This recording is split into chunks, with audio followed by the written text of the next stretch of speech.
Hello students, कक्षा 12 agriculture में आज हम शुरू कर रहे हैं लेसन नंबर 3 फसलों एवं भंडारण के प्रमुख कीट। फसलों एवं भंडारण के प्रमुख कीट। इसमें सबसे पहले हम बात करते हैं इंट्रोडक्शन की, परिचय की। तो परिचय की हम बात करें, सबसे पहले देखिए हमको इस पाठ में पढ़ना है फसलों एवं भंडारण के प्रमुख कीट, यानी कि फसलों में और भंडारित अनाज में कौन कौन से कीट लगते हैं। तो जो कीट है, इनका अध्ययन विज्ञान की जिस शाखा में किया जाता है उस शाखा को बोलते हैं कीट विज्ञान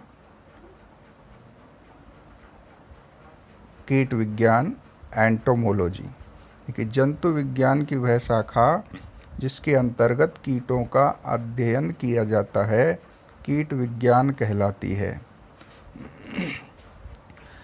अब जो अपने कीट होते हैं, ये अपने वर्गीकरण की हम बात करें तो नॉन कोर्डेटा, जिसे बोलते हैं अकशेरुकी, के अंतर्गत आते हैं।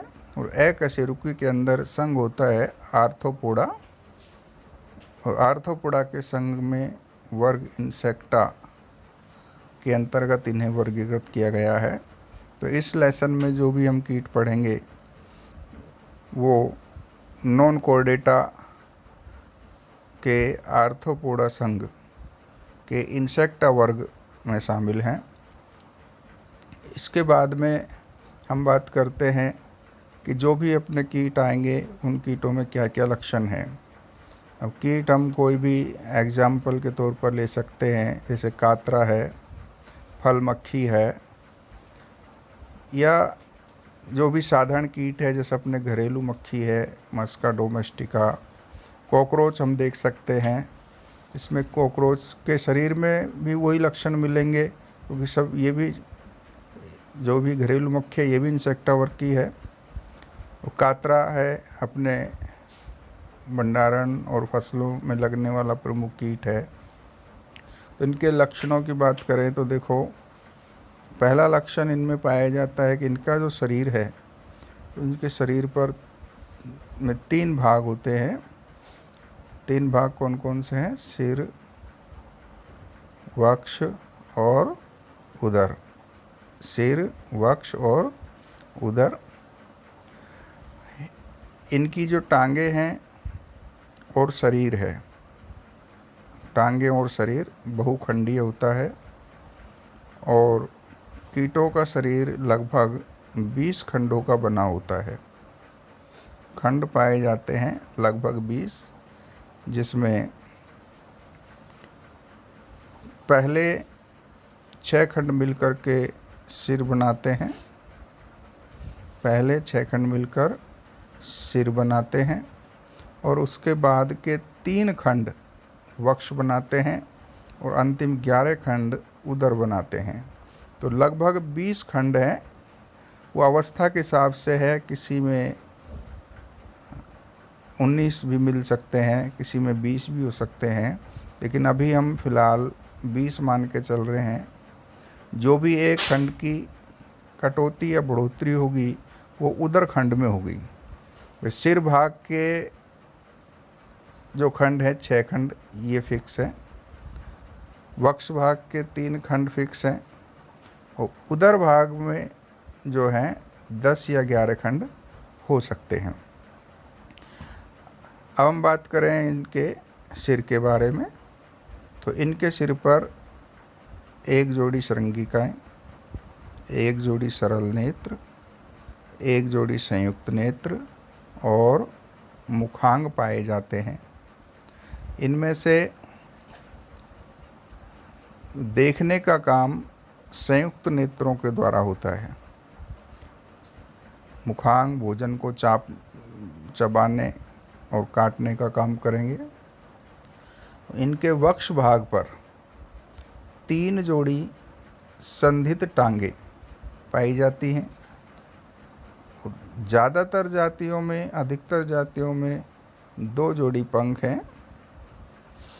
कुछ के अंदर पंख अनुपस्थित हो सकते हैं, कुछ में 1 जोड़ी हो सकते हैं, और यदि पाए जाएंगे तो ये वक्ष भाग के पृष्ठ सतह पर होंगे।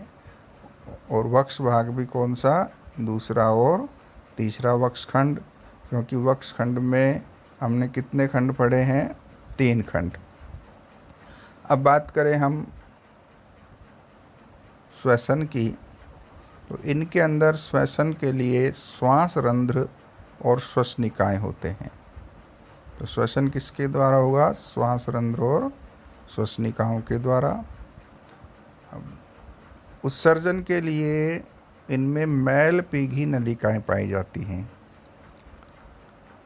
ये इम्पोर्टेंट है। आर्थ्रोपोडा संघ जब आप पढ़ेंगे, या 11th में हमने पढ़ा है, तो आर्थ्रोपोडा संघ के जीवों में उत्सर्जन मैल पीघी नलिकाओं के द्वारा होता है। इनके शरीर में गुहा, रुधिर गुहा के अंदर के रूप में होती है, अर्थात इनके अंदर खुला रक्त परिसंचरण तंत्र होता है। शरीर लंबाकार है, क्योंकि नॉन कोडेटा कहें तो हड्डियां तो इनमें होंगी नहीं। बाह्य कंकाल की बात करें तो बाह्य कंकाल इनका काइटिन का बना होता है। बाह्य कंकाल किसका बना है? काइटिन का बना है।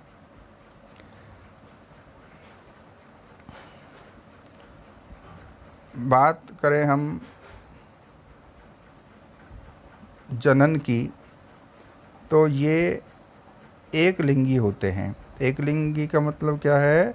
नर और मादा अलग अलग होते हैं, और अधिकांश कीट अंडज होते हैं। अंडज का मतलब कि अंडे देते हैं, और अधिकांश कीटों में कायांतरण भ्रूण विकास के बाद होता है।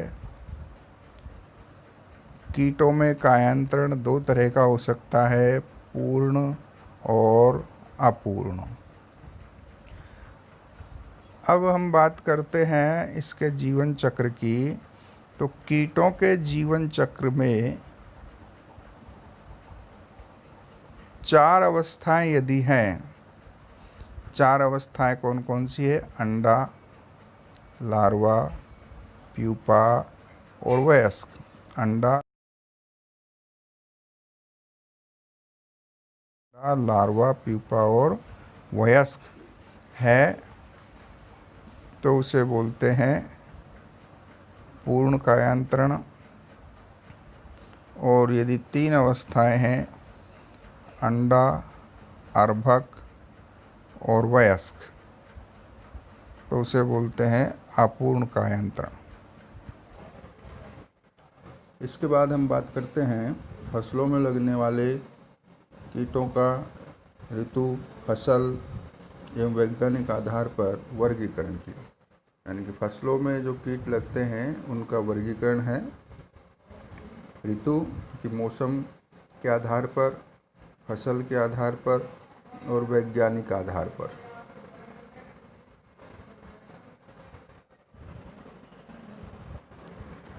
पहले हम बात करते हैं, सबसे पहले ऋतु के आधार पर फसलों का वर्गीकरण। ऋतु के आधार पर फसलों में लगने वाले कीटों को हम 2 भागों में बांट सकते हैं, खरीफ की फसलों में लगने वाले कीट और रबी की फसल में लगने वाले कीट। खरीफ की फसल में जो कीट लगते हैं उन्हें बोलते हैं खरीफ की फसलों में लगने वाले कीट, और जो रबी की फसल में कीट लगते हैं उन्हें बोलते हैं रबी की फसल में लगने वाले कीट। खरीफ की फसलों में लगने वाले कीटों के उदाहरण है कातरा, खरीफ का टिड्डा, सफ़ेद लट, सैन कीट। इसी प्रकार रबी फसलों में लगने वाले कीट हैं गेहूं का गुलाबी छिद्रक, पिंक बोरर, सरसों का मोइला, चने का फली छेदक आदि रबी फसलों में लगने वाले कीटों के उदाहरण हैं। इसके अलावा फिर हमारे पास में फसलों के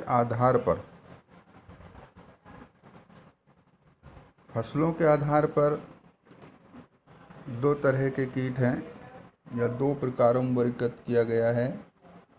पहला है धान्य फसलों में लगने वाले कीट, जैसे कातरा, सफ़ेद लट, दीमक, प्रहरो, मक्खी, तना छेदक। दूसरा है दलहनी फसलों में लगने वाले कीट, जैसे चने का फली छेदक, कटवालट, पर्ण सुरंगक, पिच्छ की शलभ। तीसरा प्रकार है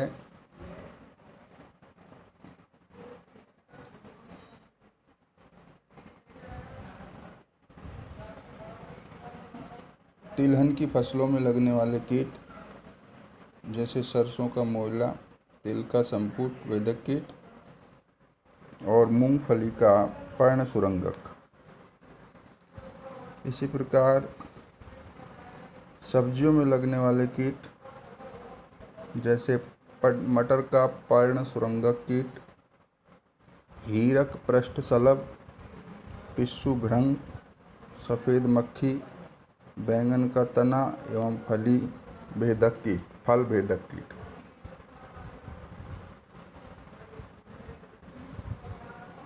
और है अपने पास 5 नंबर पर फलों में लगने वाले कीट, जैसे आम का फुदका कीट, छाल खाने वाला कीट और नींबू का तितली। छठा पॉइंट है भंडारण में लगने वाले कीट, जैसे खपरा भृंग, दालों की घुन, चावल की घुन, लाल सुरसाली। ये था फसलों के आधार पर कीटों का वर्गीकरण। इसके बाद में है आर्थिक आधार पर कीटों का वर्गीकरण। आर्थिक आधार पर हम कीटों को 2 भागों में बांट सकते हैं, लाभदायक कीट और हानिकारक कीट। लाभदायक और हानिकारक कीट। लाभदायक कीट जैसे मधुमक्खी, रेशम कीट, लाख कीट, ladybird beetle, Chrysoperla, carnea, ये लाभदायक कीट हैं। यानी कि जो हमारे लिए आर्थिक महत्व से लाभदायक हैं वो कीट लाभदायक कीट हो गए। दूसरा हानिकारक कीट, वे कीट जिनके द्वारा हमें आर्थिक रूप से हानि प्राप्त होती है, वो हानिकारक कीट, जैसे फली छेदक, हीरक पृष्ठ तितली, दीमक, फड़का या टिड्डा। इसके बाद में है वैज्ञानिक आधार पर वर्गीकरण। वैज्ञानिक आधार पर वर्गीकरण में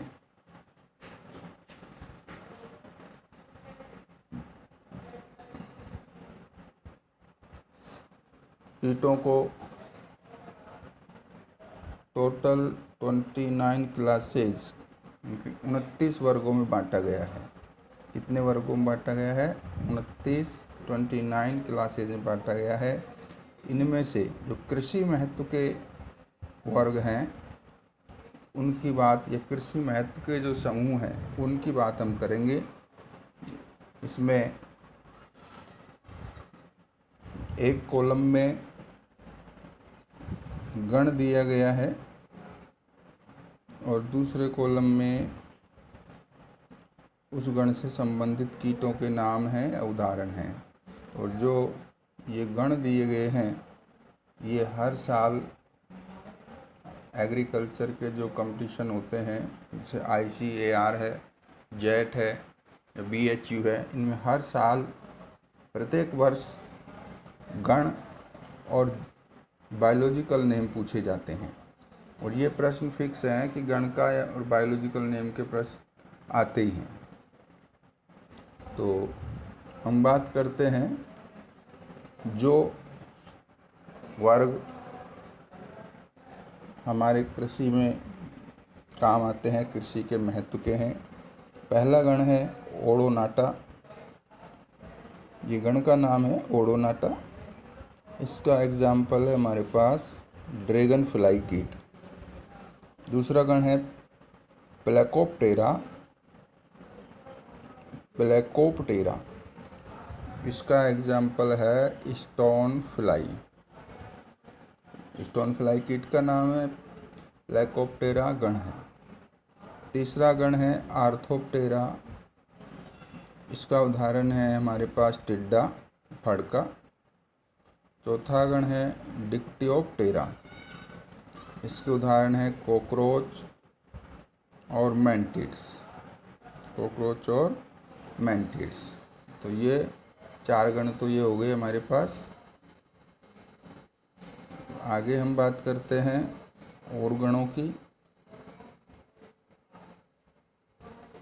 तो 5वां गण है आइसोप्टेरा। आइसोप्टेरा के अंदर उदाहरण है दीमक। छठा गण मेलिफेगा, उदाहरण बर्ड लाइस। सातवां गण हेमिप्टेरा, उदाहरण मतकुण। आठवां गण है थाइसेप्टेरा, उदाहरण थ्रिल्स। उदाहरण थ्रिल्स।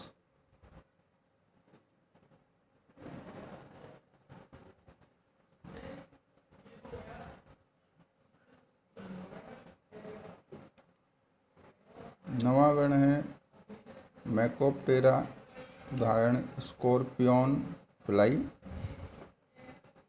10वां गण लेपिडोप्टेरा, उदाहरण तितली, शलभ और कातरा। 11वां गण है डिप्टेरा, उदाहरण मक्खी, मच्छर। 12वां गण हाइमेनोप्टेरा, उदाहरण मधुमक्खी, बरर या तांतिया। 13वां गण है कोलियोप्टेरा, उदाहरण बीटल और विविल। तो ये हमने कुछ गण देखे।